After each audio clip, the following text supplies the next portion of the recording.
Good evening, folks, and welcome to the Horror Corner.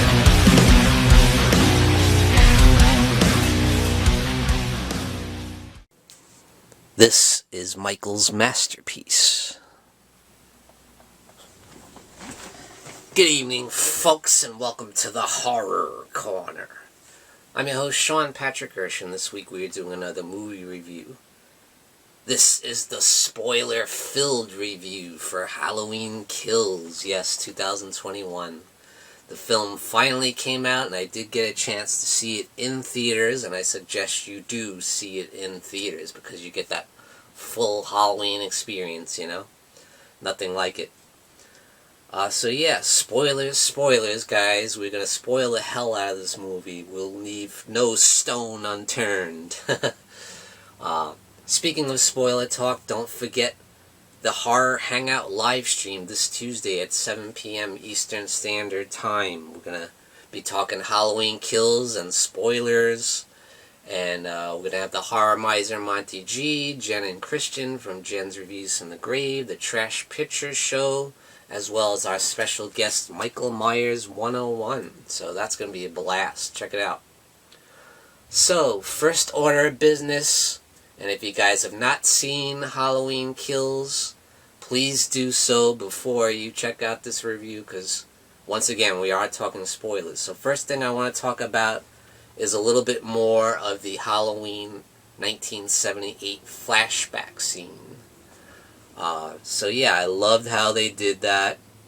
But let's talk about one returning character. Dr. Loomis shows up, yes. How about that, guys? I thought that was really cool. It had a great nostalgic feel to it. And, the actor that played him had a great likeness to Donald Pleasence as Dr. Loomis. So it's just great to see him again. It was so cool. And the fact that he almost killed Michael right then and there, and we wouldn't have had a franchise, you know? I thought that was cool. I do wish that the actor paid a little bit more attention to Donald Pleasence and did some more research and, tried to get his mannerisms down and the accent and the voice, because they didn't quite get it, but it was close enough, I suppose. It was just great to see him again. But another major character came back from the 2018 film, and that's Deputy Hawkins, played by Will Patton. He was one of my favorite characters in the 2018 film. I didn't like the fact that they killed him off seemingly, because he didn't get killed off. He survived. And he gets saved by none other than Allison's boyfriend, who I thought was like a douche in the last movie, but he kind of redeems himself here by saving Deputy Hawkins' life. He sees him laying there, and he has him rushed to Haddonfield Memorial Hospital. And that's why we get the whole flashback scene to 1978, because we get to see young Deputy Hawkins, because he was part of the crew that took down Michael Myers and arrested him and took him in and sent him to Smiths Grove Sanitarium. And that's a great scene, too, when we see Michael get caught and we see him outside of the house, and that's a great shot of Michael just standing there in the middle of the lawn with Dr. Loomis in the background. And it's got that kind of feel of the original 78 film, when they catch young Michael sitting there with the clown costume with the knife in hand, that slow kind of pan out. I love that. But yeah, what happens with Deputy Hawkins is he accidentally shoots his partner, trying to get Michael, but he shoots his partner instead, and that obviously weighs heavily on his conscience. He has so much regret, and he keeps having those flashbacks to that, and the trauma that it caused him, and so he gets rushed to Haddonfield Memorial Hospital, where he runs into Laurie Strode. And they have a kind of a playful little relationship there, and I kind of enjoy that, You get to see Michael crack we get to see Laurie crack a couple jokes, you know, and you get to see a different side of Laurie Strode, which I like, you know. She has a sense of humor, you know, she's alive inside, you know, and there could be a little bit of romantic sparks flying there, you know. And Deputy Hawkins, you know, admits he had a crush on her, you know, but he was afraid to pull the trigger because Laurie had the hots for Ben Tramer. But I just thought that was cool. They had a couple laughs, and, you know, Laurie hurts herself laughing because her ribs are hurting, you know. She got internal bleeding. So that was nice to see. And once again, yeah, Jamie Lee Curtis had a great performance. And I didn't mind the fact that she kind of took a back seat. You know, the Laurie Strode character kind of took a back seat. And we got to see more of Karen and Allison. We got to know their characters more. And I think they had great performances, both of them. So I had no problem with that. Laurie doesn't always have to be front and center. She doesn't always have to be the star, you know. We saw enough of Michael and Laurie in the last movie, you know. So I was fine with it. And obviously I'm sure we'll see more of that in Halloween Ends, but this, we got to let her character kind of rest and recuperate, and that made sense to me. So yeah, Michael and Laurie never cross paths in this movie at all, so that was something different. And I want to say more about the whole scene of Michael emerging from the fire and how he escapes. And people almost tried to have that removed from the film because, you know, there was a lot of controversy. They didn't want to see firefighters being murdered, you know. But yeah, come on, this is a Halloween movie, you know. What do you think, Michael's going to be selective with who he kills now? Come on.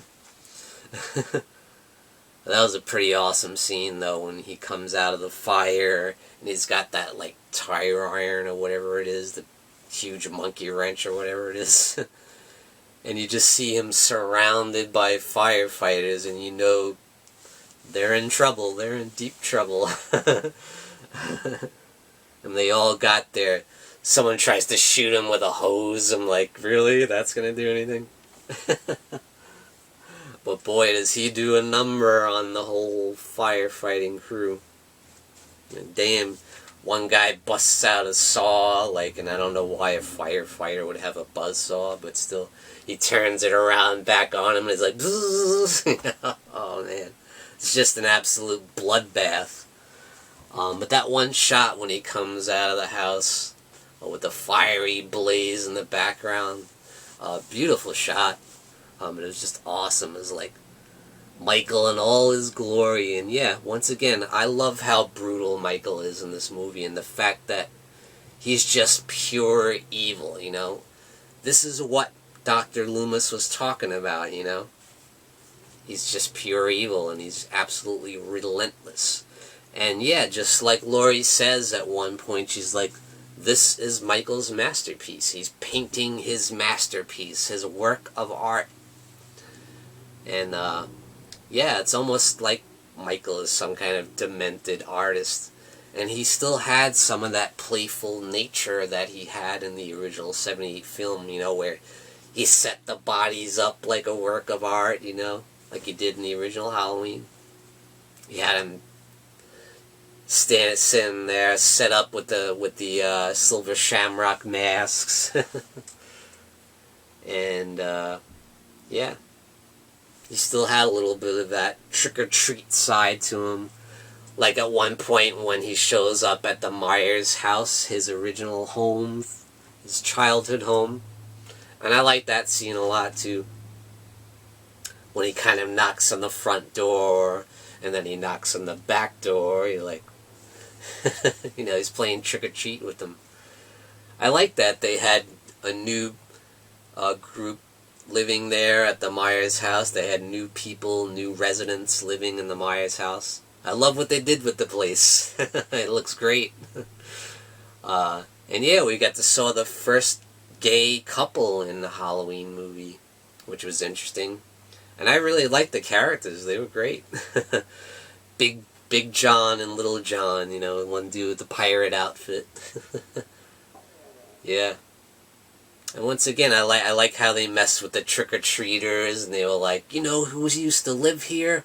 Michael freaking Myers. But yeah, Michael busts in and rains on their parade. Yeah. So yeah, there is probably a little bit of gratuitous violence. There was one part where I thought they might have went a little bit too far. And that's when Michael breaks into this old couple's house and kills them off. He takes a light bulb and jams it in this old lady's throat, and then kill the old guy, and he bashes his head right in the wall and stabs him. And after he stabs the crap out of him, he bends him over the kitchen table, grabs a kitchen knife, bam, grabs another kitchen knife, bam, grabs another kitchen knife, bam. I'm like, damn, that's a little much. That's a little bit much.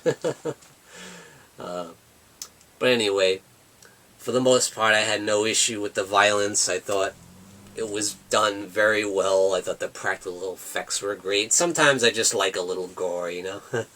I like to see the brutal side of Michael Myers sometimes, because we see that he's a threat, and the fact that they did not forego the suspense, because there is some good suspense in there.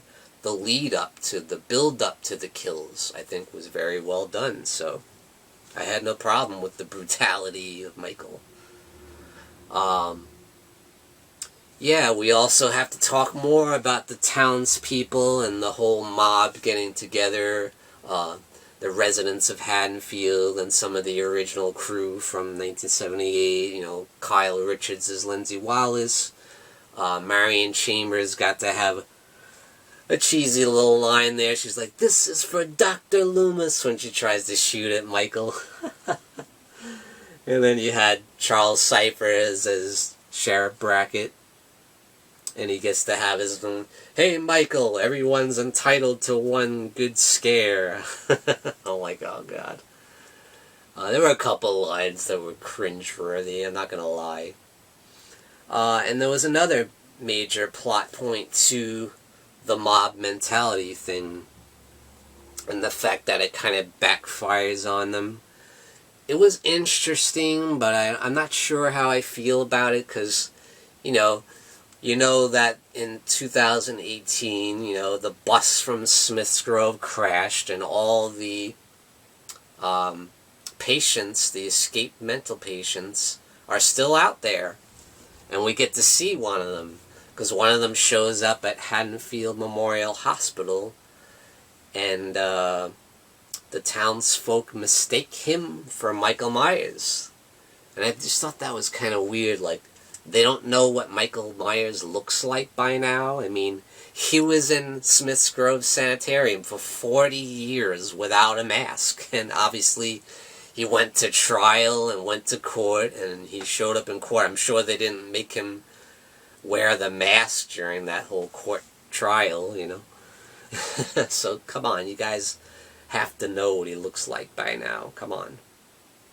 But they mistake this mental patient, this poor old guy, you know, for Michael Myers, and they start chasing him throughout the hospital, and they're like relentless, you know, they all gang up together, and they're all going nuts, and evil dies tonight, and let's get him, and they're out for blood, you know, and Karen tries to help him, and she tries to help the poor guy, and I thought that was part of a great performance from Judy Greer, you know. She tries to help this poor guy, you know, and no matter what, they're gonna get him. And even the sheriff gets into it. He's like, "Rah!" and he like attacks, you know.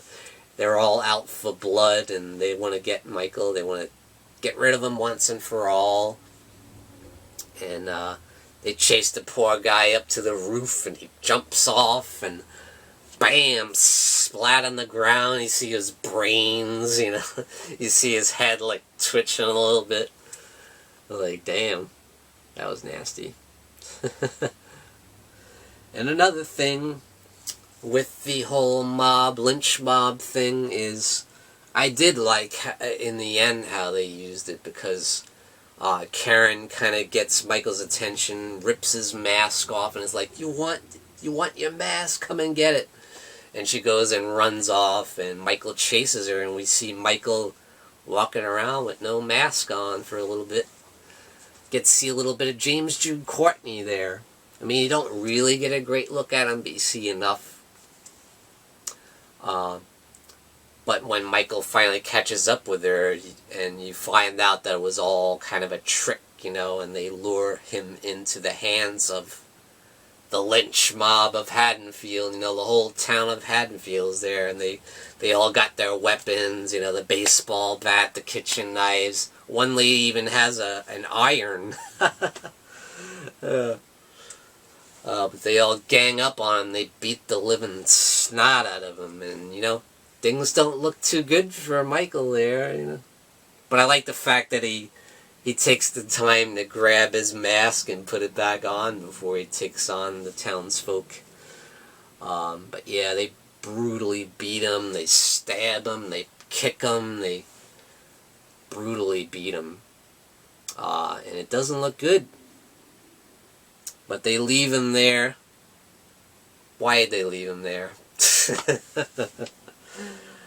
And then Karen thinks he's dead, and she, for some reason, goes back to the Myers house, and she's a vision of young Michael in the clown costume with the knife. So she goes upstairs to the room and just kind of looks out the window, and bam, Michael's right behind her. And oh, you gotta talk about this, don't we? He kills Karen. He stabs her viciously and brutally. And they kind of leave it hanging there, They just kind of leave it hanging. And you wonder what's going to happen next, And I'm excited to see what happens next. I had no problem with that ending. I thought it was cool. And we got to see Michael get up and brutally massacre the entire town, including Sheriff Brackett and Tommy Doyle, all of them. He just massacres them all. It's brutal, it's nasty, it's vicious, it's violent, and it's pretty awesome. It kind of reminded me of the Curse of Michael Myers, when they built up this whole cult thing, and then Michael just kills them all one by one, brutally. It kind of reminded me of the Curse of Michael Myers there. But yeah, Michael Myers has his revenge. This is the real revenge of Michael Myers, I do enjoy Halloween 5, but this felt more like the revenge of Michael Myers, And I'm very excited to see what happens next, I'm all in, baby. Bring it on. Bring on Halloween Ends. I'm ready for it. And thank you guys for joining me for this spoiler-filled review of Halloween Kills. Thank you for joining me, Sean Patrick Erschen, in the Horror Corner. Tune in and stay scared. Folks, don't forget to grab your Sean Patrick Erschen gear and represent the Horror Corner. Also, check out these awesome mugs we have, perfect for your coffee. And definitely check out the Horror Hangout live stream t-shirt and represent the legacy of the Horror Hangout. Check out the link in the description below this video.